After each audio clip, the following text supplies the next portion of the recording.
From brokenness to brilliance, the untold story of Black women's entrepreneurial revolution. Good morning, everyone. Welcome to the Soft Girl Era podcast.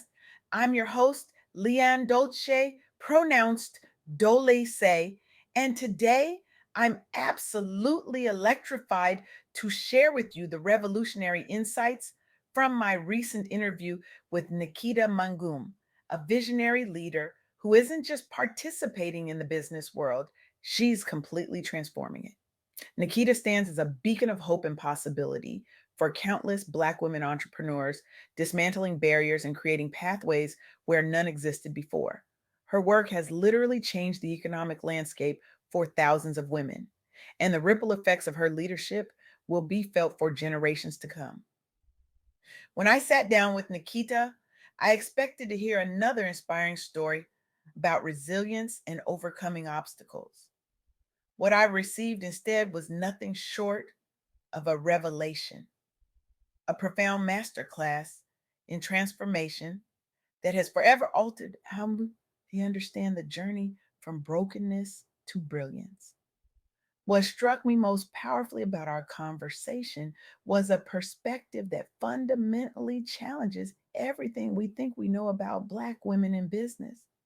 We're often celebrated for our resilience, our ability to make something out of nothing, to turn water into wine. But Nikita revealed something far more revolutionary, something that stopped me in my tracks. Black women aren't just surviving in business, they are actively, dramatically, undeniably leading the entire entrepreneurial landscape. Starting businesses at 6 times the national average. 6 times the national average. This isn't just impressive, it's paradigm shattering. It demands that we completely rewrite the narrative. For too long, the story around Black women entrepreneurs has centered on struggle, on having to work twice as hard for half as much, on overcoming systemic barriers that seem designed specifically to hold us back. And while those challenges are real, painfully, undeniably real, they're not the whole story, not even close. The data Nikita shared paints a radically different picture. In 2024 alone, Black women owned businesses experienced an 80.8% surge in revenue and a 44.4% increase in employment, outpacing every other demographic in America, every single one. Let that sink in for a moment.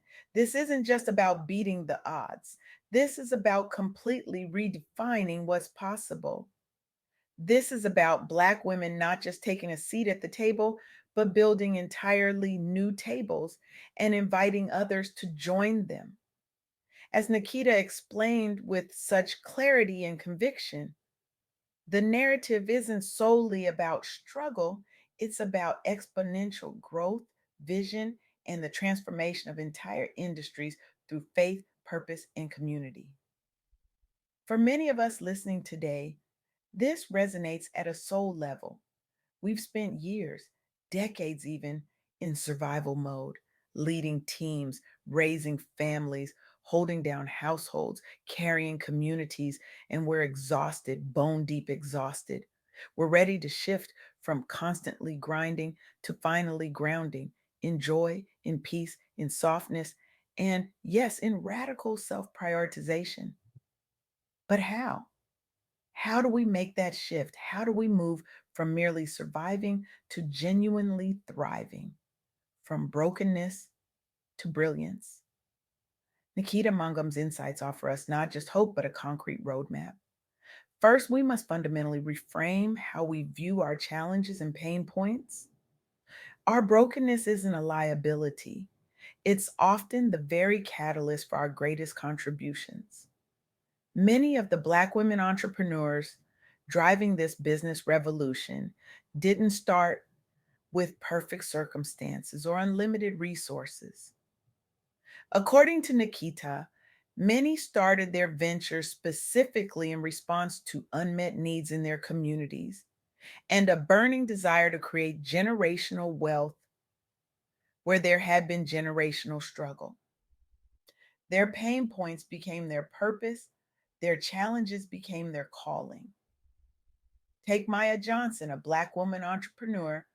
Nikita highlighted who started a wellness company after her own devastating health crisis revealed massive gaps in culturally competent care. For years, Maya suffered from an autoimmune condition that mainstream medicine couldn't properly diagnose or treat. She was told repeatedly that her symptoms were all in her head or that she was just stressed. After nearly losing her life, Maya discovered healing approaches that honored her whole self, body, mind, and spirit. Today, her wellness empire serves over 50,000 Black women annually, providing them with the culturally resonant care they deserve. Her company employs 75 people, most of them Black women from underserved communities. What began as personal trauma has transformed into a movement that's literally saving lives. Or consider Tasha Williams, who launched a financial literacy platform after watching her parents lose their home to predatory lending practices. Growing up, Tasha witnessed her hardworking parents fall victim to one financial trap after another: payday loans with impossible interest rates, refinancing schemes that stripped away their equity, and investment opportunities that were nothing more than elaborate scams targeting Black communities. The pain of watching her childhood home foreclosed upon fueled Tasha's determination to create change. Her financial education platform now reaches over 100,000 families, teaching wealth building strategies specifically designed for communities that have historically been excluded from financial education. Last year alone, her company helped Black families purchase 1,200 homes and start 450 businesses. These women didn't wait for perfect conditions. They didn't wait until they felt ready. They didn't wait until society made space for them at existing tables. They built new tables entirely. And in doing so, they've redefined the economic landscape, highlighting Black women as pivotal drivers of innovation and economic development. But, and this is absolutely crucial, they didn't do it alone.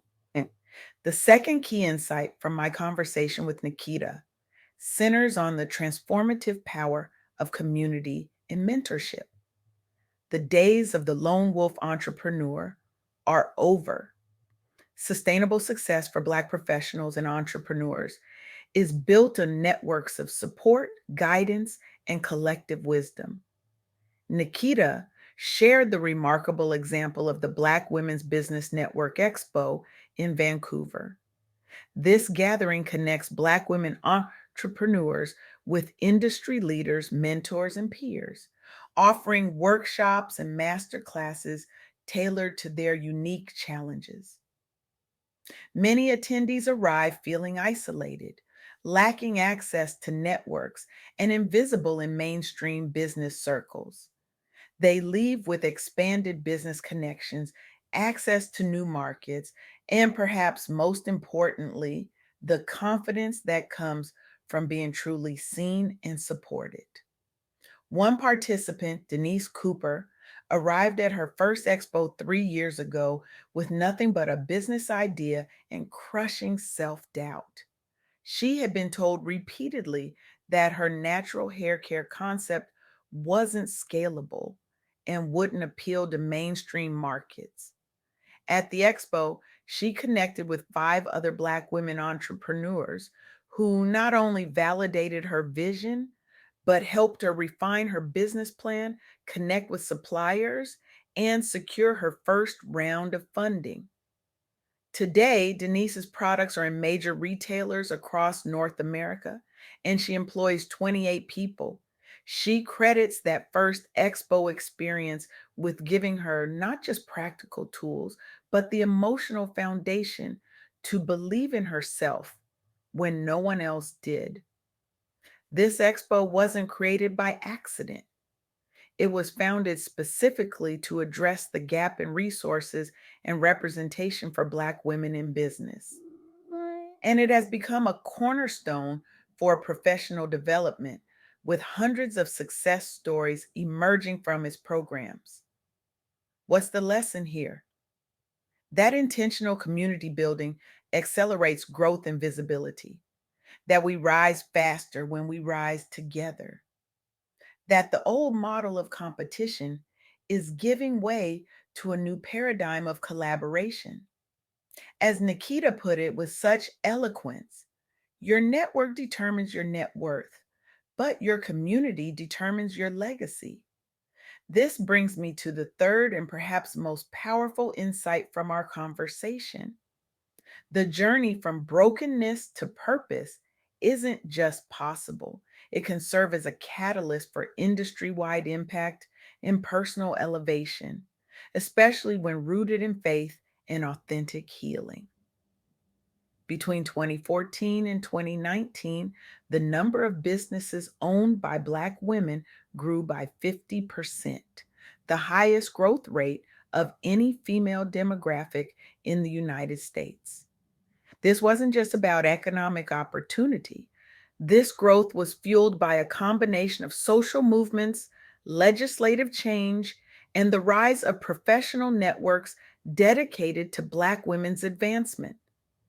But beneath these external factors lies something deeper, something Nikita Mangum emphasized repeatedly: the willingness to embrace transformation, even when it means surrendering to a greater process. For many Black women entrepreneurs, business isn't just business, it's ministry, it's purpose, it's legacy. And building something meaningful often requires us to heal our relationship with work, with worth, with waiting, with wanting. It requires us to drop the superwoman cape we've been wearing for far too long. As I've learned in my own soft girl era journey, softness is not weakness, it's a radical act of self love. And for Black women entrepreneurs specifically, embracing softness doesn't mean abandoning ambition. It means pursuing purpose from a place of wholeness rather than woundedness. It means learning to say no without guilt, setting boundaries without apology, resting without explanation, and embracing healing as an essential part of leadership. Nikita shared how many of the most successful Black women entrepreneurs she's worked with have integrated healing practices into their business models. They don't separate self care from strategy. They don't compartmentalize personal growth and professional development. Instead, they recognize that their greatest business asset is their whole healed self. So, where does this leave us? What can we learn from this entrepreneurial revolution being led by Black women? I believe it offers a profound invitation to all of us, an invitation to transform how we view our challenges and our pain, an invitation to see our brokenness not as something to hide or overcome, but as the very foundation upon which our greatest contributions will be built. The data is clear and undeniable. Black women are transforming the business landscape through faith, purpose, and community. They're achieving unprecedented growth, not despite their challenges, but often because those challenges forged in them exactly the vision, resilience, and innovation the world desperately needs. They are showing us that the journey from brokenness to brilliance isn't just possible, it's happening right now, all around us, and it's changing everything. I challenge you today. How might your own journey transform if you viewed your greatest challenges not as setbacks, but as the very soil where your purpose and leadership can take root and flourish? What if the very thing that broke you becomes the foundation of your greatest contribution? What if your pain points are precisely where your purpose is waiting to be discovered? What if your challenges are calling you toward your most meaningful work? The world doesn't just want that work, your work. It desperately needs it now more than ever. So today, make a commitment, seek out or become a mentor, invest deeply in your own healing. Take one bold, decisive step toward building the legacy you were born to create. Because your brokenness isn't the end of your story, it's barely the beginning. And what rises from those broken places might just change the world. Thank you